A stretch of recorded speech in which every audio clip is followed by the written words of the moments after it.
Muito bem, então aqui iniciamos o nosso módulo 3. Esse é um módulo que eu costumo dizer que ele é um pouco mais teórico, então assim, vamos ver alguns conceitos que para algumas pessoas que não são tão familiares com o gerenciamento de serviços de TI, a princípio pode parecer um pouco mais complexo. O que eu sugiro realmente é que vocês ah, não fiquem ansiosos demais ou sintam muita pressão por ouvir muitos termos novos. É um módulo que eu costumo aplicar sem pressa, dando tempo para absorção e exemplos que permitam a gente acompanhar bem o que cada etapa aqui quer dizer. Mas, como todo processo de aprendizado, ele não se dá de uma vez só. Então, não fiquem com uma expectativa de assistir a todo o conteúdo do módulo 3 e ao fim dele estarem dominando todos os conceitos. Isso é um processo, né? Então, o que eu digo para vocês é: fiquem tranquilos, entendam os conceitos principais, tudo aquilo que for importante, eu vou sinalizar que é importante, que já seja absorvido. E no final, se alguma coisa não estiver clara, lembre-se sempre a documentação para se basear e também muitas das coisas evoluem no dia a dia, né, conforme vocês vão lidando com a ferramenta. Nesse momento tem muita coisa para ser aprendida, então novamente não fiquem ansiosos demais e vamos ao nosso módulo. Então, o módulo 3 é onde nós vamos falar sobre administração de banco de dados. E é importante sinalizar que quando eu falo banco de dados aqui, eu não estou falando que vamos acessar aqui um SQL, um Oracle, um MySQL, alguma coisa assim. Na verdade, quando nós falamos de bancos de dados do ServiceNow, nós vamos falar aí sobre a gestão das tabelas, onde os registros que nós vimos até agora são armazenados, como nós fazemos importação de dados, como nós fazemos a gestão do nosso CMDB, vamos falar sobre regras de acesso também e coisas desse tipo. Naturalmente que o ServiceNow tem sim um banco de dados, tá? Mas esse banco de dados ele não é uma coisa que nós, enquanto administradores, acessamos, é de exclusivo acesso da ServiceNow, mas sim fazemos a gestão da base contida dentro da plataforma. Tá? Então, também não se preocupem em ter conhecimentos avançados sobre bancos de dados. Todos os conceitos que são importantes nesse módulo eu vou ressaltar. Então, agora iniciando a sessão 3.1 do nosso módulo, a primeira informação que nós vamos ver é a respeito do esquema de dados, né? Então, como que os dados são estruturados dentro do ServiceNow. Eu já tive a oportunidade durante os módulos anteriores de mencionar um pouco, né, sobre que o ServiceNow é estruturado em tabelas que atuam como um banco de dados relacional, onde temos um campo que referencia ao campo de outra tabela, então uma tabela chama outra, temos ali algumas relacionadas, temos tabelas estendidas uma das outras, e agora nós vamos nos aprofundar nesse conceito, né. Então, nesse primeiro momento, nós temos essa história de usuário, né. Então, eu, enquanto um coordenador de testes da Infinity, quero poder armazenar dados na plataforma de forma a suportar nossos clientes adequadamente. Então, apenas uma história mais vaguinha, mas onde nós vamos ver sobre o armazenamento de dados. Então, observando a infraestrutura do ServiceNow. Então, o que é a estrutura do ServiceNow? Como eu disse, tudo dentro do ServiceNow é construído em um banco de dados relacional que contém dados que podem ser acessados através do Now Platform. Então temos lá o banco de dados e temos a nossa interface, a nossa UI, que é a Next Experience, onde nós gerenciamos isso de uma forma amigável. Então essa estrutura inclui tabelas, registros e campos, e a hierarquia deles, né? Então tabelas contêm registros, registros correspondem a linhas na tabela e cada coluna dessas linhas representa um campo, né, que é um pedaço de dado individual dentro desse registro, né? Então nós temos ali o banco de dados, nesse banco de dados nós temos a tabela, aí nessa tabela nós temos o registro e no registro nós temos seus respectivos campos. Os componentes principais da tabela, né? Então, a tabela, ela por si só é um conjunto de registros do banco de dados. Então, por exemplo, aqui nós temos a tabela usuários. Então, a tabela usuário é responsável por armazenar cada um dos usuários que existem dentro do ServiceNow, sendo que cada linha representa um usuário, como nós vimos anteriormente. Então, temos lá o Abel, e cada campo deste usuário é representado como uma coluna. Então, eu sei que o user ID do Abel é abel.tutor, temos o nome dele, temos o endereço de e-mail, a localidade dele e assim por diante. E cada campo ele também terá alguns atributos principais, né? Então são três atributos-chave que cada campo terá. Então será um rótulo, também chamado de label, que seria aquilo que é visível ao usuário. Então quando o usuário entra na plataforma, né, e vê um campo, o que ele vai estar vendo lá é a label. Por trás dessa label existe o name, que é o nome efetivamente daquele campo.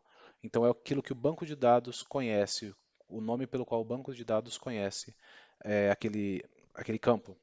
E por último nós temos o valor, que seria o dado que é armazenado dentro daquele campo. Então basicamente, vamos lá, temos aqui embaixo, né, o nome do campo, por exemplo, first underline name. Isso aqui é o nome de banco de dados, geralmente sem espaço, sem acento, tudo minúsculo. Aí temos aqui em cima o rótulo, que é first name, né, com espaço, com maiúscula, como fique amigável para o usuário ler. E temos o valor, que por exemplo no first name é Alejandra. E aí vamos ter as mesmas coisas nos outros também. Então last name, que é a label, né, que é o rótulo. Aí temos lá o name, que é last underline name. E o valor, que é prenant. E assim por diante. E aí, aqui também um tópico que nós já vimos algumas vezes durante os módulos anteriores, os campos do tipo referências. E aqui já temos aí aquela sinalização, a forma mais fácil de identificar um campo do tipo referência é através do ícone da lupa, né, que ele justamente mostra que nós podemos ver mais detalhes daquele campo. É, esse ícone ele abre como vocês já viram, como se fosse uma pop-up, né, um dialog box que mostra dados do registro em questão. E aqui tem um exemplo, né, desse relacionamento acontecendo. Então, por exemplo, eu tenho a tabela incidente, nossa velha conhecida como tabela origem. Dentro da tabela incidente eu tenho o campo color. Só que o campo color ele não é simplesmente um registro, um campo dentro da tabela incidente. Ele é um campo do tipo referência que aponta para o usuário na tabela user.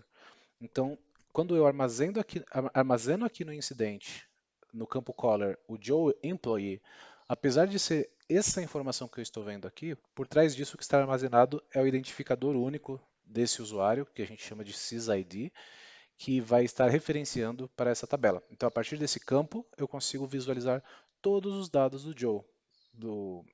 Aqui está o Joe, por exemplo. Então, o nome dele é Joe Employee, user ID dele é Employee, o departamento dele é Sales e assim por diante.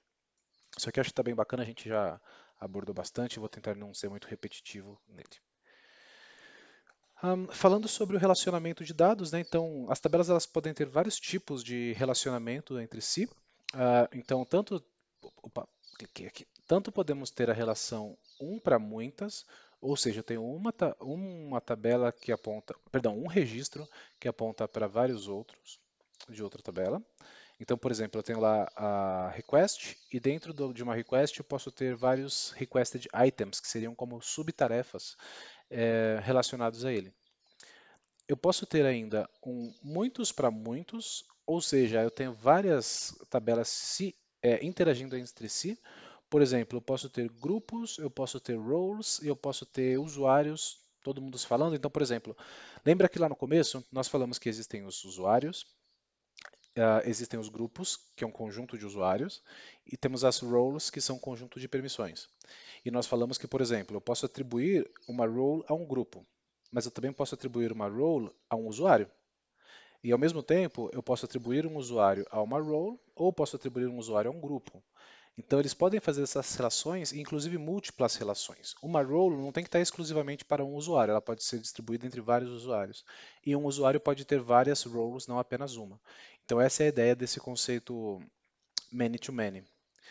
Eu tenho uma outra estrutura chamada Database View, que é uma tabela é uma view que ela pode agrupar duas tabelas para fazer esse Database View, que basicamente estende informações correlacionadas. Então, de repente, eu tenho lá o meu CMDB, que nós vamos ver um pouquinho mais sobre o que é isso mais para frente, mas basicamente é o nosso banco de dados de ativos e equipamentos e softwares, licenças da nossa empresa. E eu tenho aqui, por exemplo, as métricas de disponibilidade, que tem muito a ver. Por exemplo, eu tenho um servidor, eu tenho o registro daquele servidor no CMDB e eu tenho um registro de disponibilidade daquele servidor em outra tabela. Eu posso usar essas duas em uma view de banco de dados, de forma a ter uma visualização única desses elementos. Por último, nós temos aí um tema que é bem importante, esse sim de termos um entendimento, vamos ver mais sobre ele na frente, que é o tema de extensão. E o que que seria isso, né? Uma tabela, ela pode estender outra tabela. E o que que seria esse estender? Seria você criar uma tabela utilizando uma outra tabela como referência, onde a tabela criada vai herdar as propriedades da tabela existente, incluindo seus campos e suas lógicas. E aí nessa tabela criada você consegue, inclusive, criar características específicas daquela tabela, editar alguns campos que vocês não querem que sejam compartilhados, entre outras coisas. Um exemplo de extensão de tabela, como está aqui dentro, é a tabela task. Como eu falei lá no princípio, a tabela task ela é mãe de uma série de tabelas, então ela é uma parent table. E aí, por exemplo, eu tenho a tabela incidente, que é uma tabela que estende da tabela task. Então lá atrás você acessa a tabela task, mostrei que nela tem o incidente, tem o change, tem o problem, tem o request, e assim por diante. E aí, nesse caso, a tabela incidente nasceu a partir da tabela task, né? Então é uma tabela estendida da tabela task, sendo que foram criados alguns campos adicionais inerentes a incidentes e não às tasks, e alguns comportamentos adicionais também, mas a raiz da tabela incidente é a tabela task. Nós vamos ver isso agora no próximo slide com mais detalhes. Então aí temos aí o relacionamento de tabelas, né? Então esse conceito de extensão. Então tabelas podem estender outras tabelas, criando a estrutura de pai e filho, né? Então toda vez que uma tabela estende uma tabela já existente, ela é chamada de classe filha, esse conceito de child class, e uma tabela que a origem de uma extensão ela é chamada de parent class. Então, basicamente, eu tenho lá a parent class, que seria a task, e na sequência eu tenho a child class, que seria, nesse exemplo, a incidente, que está herdando campos da tabela mãe, como, por exemplo, number, location, só que aí também tem campos exclusivos dela, como color. Tá? Então, é exatamente isso que esse exemplo faz. Por exemplo, a tabela mãe tem lá o campo number e location. Quando eu criei a incidente e estendi, automaticamente ela herdou o number e o location. Aí depois, manualmente, eu fui lá e incluí o color. Especificamente da tabela incidente não é que eu criei, na verdade isso vem assim já da plataforma. Mas é esse comportamento que nós fazemos quando criamos tabelas customizadas, estendendo de outras. Aqui é interessante também notar um outro conceito, né? Que aqui primeiramente nós vimos. Opa, avancei demais. Nós vimos aqui o conceito de pai e filho. Então, parent class e child class, nós estamos falando de tabela origem, de extensão e a tabela que estendeu de uma outra. Aí nós temos uma outra coisa para complementar esse conhecimento, que são as base tables. Então, uma tabela mãe que não é extensão de nenhuma outra é chamada de base table ou base class. O que que isso quer dizer? Ela não é filha de ninguém, ela não herda dados de ninguém. Ela nasceu por si só, ela foi construída do zero e pode ter as filhas que estendem dela. Então é isso que está mostrando aqui, né? Então tem lá uma base table que não tem nenhuma mãe e ela pode ter algumas filhas, né? Então, por exemplo, a tabela task é um tipo de tabela desses. Então ela é mãe, ela é base e ela é core, que é um conceito que nós vamos ver daqui a pouquinho, tá? Mas basicamente assim, ela é uma tabela é, parent e base, ou seja, ela é mãe dessas aqui e ela não é filha de ninguém. E nós temos aqui algumas filhas dela, como por exemplo incident, problem e change request. E aí agora vamos explorar um pouco o conceito de core. Antes de focar nesses dados que tem aqui no slide, focar nessas duas palavras, core versus custom. Basicamente, o que, que eu estou observando, o que, que nós observamos aqui? A tabela core é aquela tabela que ela já vem na configuração primária do ServiceNow. Então, quando você instala uma nova configuração do ServiceNow, essa tabela já existe lá. Isso é uma tabela core. Uma tabela custom é toda aquela tabela que você criou manualmente após a implementação. Então, isso foi uma customização, daí vem o nome custom, tá? Então, nós temos alguns exemplos de core tables, como por exemplo a tabela task, como eu comentei. Não é uma tabela que nós criamos quando o service não é implementado. Temos a tabela incidente, mesma coisa, também não é uma tabela que nós criamos. E a tabela user, que também é uma tabela core. E aí percebam que as características que nós estamos discutindo até agora, elas começam a criar uma granularidade porque elas meio que podem se complementar. Por exemplo, a tabela task, ela é uma tabela base, porque ela não estende de nenhuma outra. Ela é uma tabela parent, porque existem tabelas estendidas a partir dela. E ela é uma tabela core, porque ela já existe desde a primeira implementação da plataforma. Percebam que a tabela incidente, ela também é uma tabela core, porque ela já existia na plataforma, mas ela é uma tabela filha. Então aqui uma confusão muito comum é esse conceito entre parent, base e core. Então é importante saber, base não se refere exclusivamente a tabelas que não têm mãe. A parent, obviamente, se refere a tabelas que possuem filhas. E a core é toda a tabela que já existia na implementação, seja ela uma tabela mãe, uma tabela filha, uma tabela independente. Né? Então temos aqui um exemplo de uma tabela parent e core. Abaixo nós temos um exemplo de uma tabela child e core. E temos também a tabela user, que é uma tabela core, simplesmente. Por quê? Ela não estende de ninguém, ela não é estendida de ninguém, ela não tem mãe, ela não tem filha. Ela é uma tabela uh, isolada, né, única em seu propósito. Então ela é basicamente uma tabela core. Aí aqui do lado nós temos aí que as tabelas criadas por administradores ou desenvolvedores, aí sim são chamadas de custom tables, ou seja, foram criadas manualmente. E aí o que é importante de observar é que, por exemplo, aqui nesse exemplo foi criada uma tabela custom chamada Team Celebrations. Esse Team Celebrations, ela é uma tabela base, porque ela foi criada do zero, ela não estendeu de nenhuma tabela pré-existente. Ela é uma tabela parent, porque ela tem filhas, tem outras tabelas que nós vamos ver aqui abaixo que estendem dela. E ela é uma tabela custom, porque ela não existia na plataforma no momento inicial. Mais abaixo, nós vamos ver a tabela Holiday Party, né? Então festas de feriados, que ela vai entrar dentro do Team Celebrations. Perdão, entrar não, mas ela vai estender da Team Celebrations. Então ela é filha dessa tabela. Então ela é uma Child Table e ela é uma Custom Table. E por último, tem uma outra tabela que é Teams Awards, que assim como acontece com a tabela User, ela não tem mãe, ela não tem filha, é uma tabela única em seu propósito, porém ela não existia na implantação inicial. Isso faz dela uma tabela custom. Ok? Eu sei que aqui são muitos conceitos, muitos nomes para serem absorvidos, assimilados, mas eu diria que assim, a clareza vocês terão. O importante aqui é vocês tentarem imaginar o cenário e fixar alguns conceitos chave e não sofrer muito em tentar imaginar como isso vai se traduzir no ServiceNow. Por exemplo, se você vier a se preparar para uma prova de certificação da ServiceNow, é um tipo de pergunta que pode cair. Por exemplo, o que a tabela task é, como ela é definida, né? Então, é importante saber.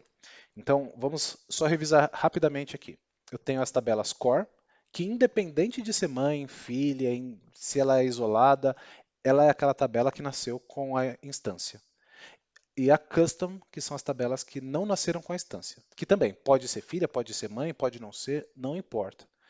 E aí depois disso, definido que existem as core e as customs, aí sim a gente pode pensar nas tabelas parents e nas tabelas childs, que são basicamente essa hierarquia, que a child é aquela tabela que nasceu a partir de uma outra. E aí o último conceito que fica mais à parte é lembrar que a base é aquela que não tem parent nenhum, tá? Sei que é bastante informação, toma um fôlego, se quiser pausar o vídeo, dar uma respirada aqui, tentar tomar umas notas, fiquem à vontade. E é só isso que nós vamos falar sobre conceito de tabela. Agora eu vou falar com vocês sobre os schema map. O que seria o schema map, né? Então, é um mapa que mostra graficamente esse tipo de relação que nós estávamos falando. Então, mostra aí qual tabela estende de qual tabela, quais os campos elas têm em comum, quais os campos que elas não têm em comum, entre outras coisas. Então, vamos dar uma olhada agora na instância, né, fazer uma demo, para a gente fechar essa sessão aqui. Então, deixa eu só voltar os slides aqui para revisar o que nós precisamos ver. Muitas das coisas aqui vocês já conhecem. Então eu vou acessar a lista. Aqui referência acho que a gente já viu bastante, né? Vou mostrar um pouco dessa relação de tabela estendida para vocês novamente. E em seguida exibir o esquema map. Então vamos lá. Então primeiramente, existe aqui um módulo que vai se chamar Tables. Ops. System Definition Tables. Aqui eu tenho acesso às configurações de todas as tabelas. Para não perder o hábito, eu vou procurar nossa velha amiga incidente aqui. Então, essa primeira, incident. E aí vejamos o que nós temos de informação referente a ela. Então, o nome dela, a label dela é incident, com I maiúsculo, o nome dela é incident com I minúsculo, ela estende da tabela task, conforme vocês podem ver, e esses são os campos que ela possui. Eu não vou falar muito sobre características de campos agora para não confundir, mas aqui, por exemplo, podemos ver os tipos. Então, string, inteiro, referência, que nós vimos bastante também, e assim por diante. Aqui embaixo vai ter regras de acesso e outras coisas que não é interessante começar a explorar nesse momento. Eu só vou aproveitar aqui a tabela que o extends table é um campo do tipo referência e vou abrir aqui a tabela task para observarmos como ela é configurada. Então veja que aqui na label temos task, o nome dela é task também, mas aqui faltou aquele campo extends table. Por quê? Porque se trata de uma tabela sem uma tabela mãe, ela não estende de ninguém. Ela é a única e por si só, que chamamos de tabela base, de tabela base. Aí de resto temos os campos e tudo mais, e assim por diante. Navegando, tratando isso visualmente, qual é a outra forma que nós temos para explorar esse exemplo? Né? Eu posso vir aqui na tabela incidente,